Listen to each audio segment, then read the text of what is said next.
வணக்கம். சென்னை வியாசர்பாடி பகுதியைச் சேர்ந்த பிரபல ரவுடி தொப்பை கணேசன் போலீஸ் என்கவுண்டரில் சுட்டுக் கொல்லப்பட்ட சம்பவம் பரபரப்பை ஏற்படுத்தியுள்ளது. சென்னை வியாசர்பாடி PV காலனி பகுதியைச் சேர்ந்த கணேசன், பொதுவாக தொப்பை கணேசன் என அழைக்கப்பட்டவர்.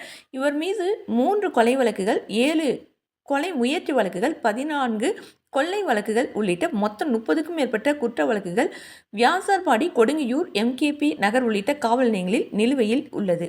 சமீபத்தில் புழல் அருகே கண்ணப்பசாமி நகர் பகுதியில் தொழிலதிபரின் வீட்டில் புகுந்து அங்கிருந்தவர்களை கட்டி போட்டு சுமார் 25 லட்சம் ரூபாய் மற்றும் 15 சவரன் நகைகளை கொள்ளையடித்த வழக்கிலும் இவர் தேடப்பட்டு வந்தார். மேலும் 3 கஞ்சா வழக்குகளும் நிலுவையில் உள்ளது. கடந்த ஆண்டு துப்பாக்கி முனையில் போலீசாரால் கைது செய்யப்பட்ட இவர் பின்னர் ஜாமீனில் வெளிவந்து மீண்டும் குற்ற செயல்களில் ஈடுபட்டு வந்ததாக போலீசார் தெரிவித்தனர். இதையடுத்து நிலுவையில் உள்ள வழக்குகளில் கைது செய்ய போலீசார் தீவிரமாக தேடி வந்தனர். இந்த நிலையில் மாதவரம் ரவுண்டானா அருகே உள்ள பாலடைந்த வீட்டில் தொப்பை கணேசன் பதுங்கி இருப்பதாக போலீசாருக்கு ரகசிய தகவல் கிடைத்தது. அதன் பேரில் இன்ஸ்பெக்டர் பூபதி தலைமையிலான தனிப்படை போலீசார் அங்கு சென்று அவரை கைது செய்ய முயன்றனர். அப்போது போலீசாரை கண்டதும் தொப்பை கணேசன் கையில் மறைத்து வைத்திருந்த அரிவாளால் போலீசாரை தாக்கியதாக கூறப்படுகிறது.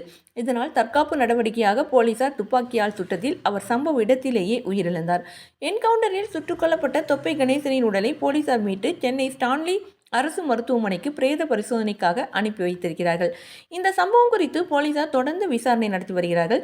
இந்த நிலையில் சம்பவ இடத்திற்கு இணை ஆணையர் உமா, கூடுதல் ஆணையர் ஸ்ரீனிவாசன், உதவி ஆணையர் குமார் உள்ளிட்ட உயரதிகாரிகள் வந்து ஆய்வு மேற்கொண்டார்கள். தமிழ்நாடு டுடே சென்னை செய்திகளுக்காக M. யாசர் அலி.